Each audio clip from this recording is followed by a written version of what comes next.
everyone, welcome back to our channel. I'm Jenny, the hostess of this interview, a PhD student in applied linguistics. We are now doing the research on multilingual family. Today, we mainly focus on the challenges they faced and invite a multilingual family from Los Angeles to talk about their everyday interactions.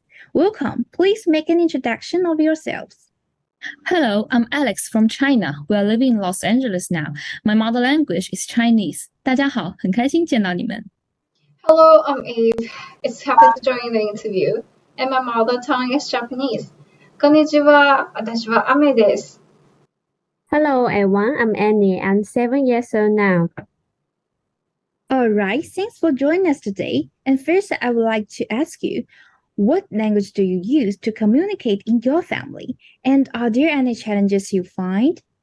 Our family language is English, and I always talk to my daughter in Japanese. She was quite fluent with it before she went to school, and there is only one language between my husband and me, which is English.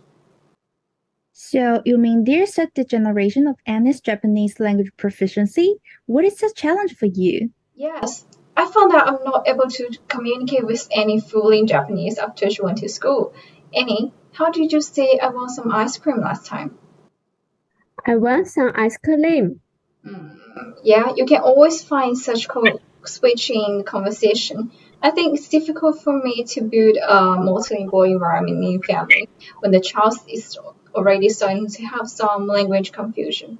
I have to teach her Japanese in order to enhance her multilingual skills. It is quite challenging for me. So, Alex, does this also happen when Annie speaks Chinese to you? Oh, yes. Annie hardly knows how to express her thoughts in Chinese. Eve is primarily involved in the daily life with Annie, and I don't have much time for language maintenance and accompanying Annie. The obstacles in our communication in my native language make our home language shifts away from Chinese toward English. Annie, how do you feel about speaking Chinese? It's a challenging language for me to learn because I find it difficult and stressful for me to master.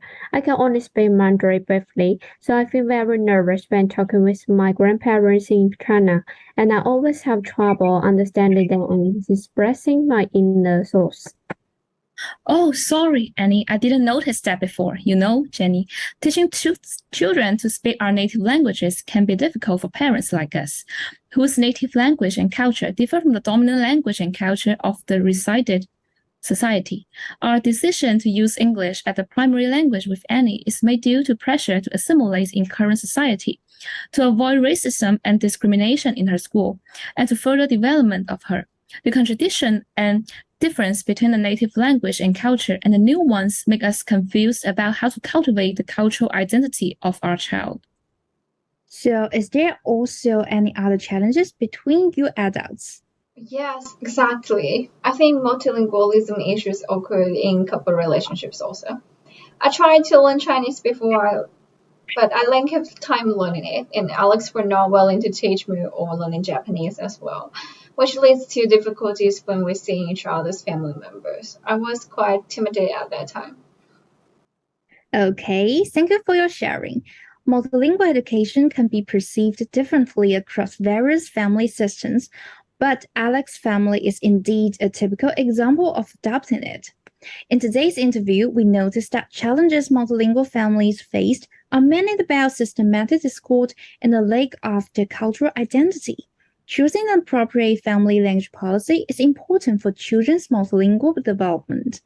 Don't forget to like or subscribe if you find this video helpful. See you next time. Bye. Bye. Bye.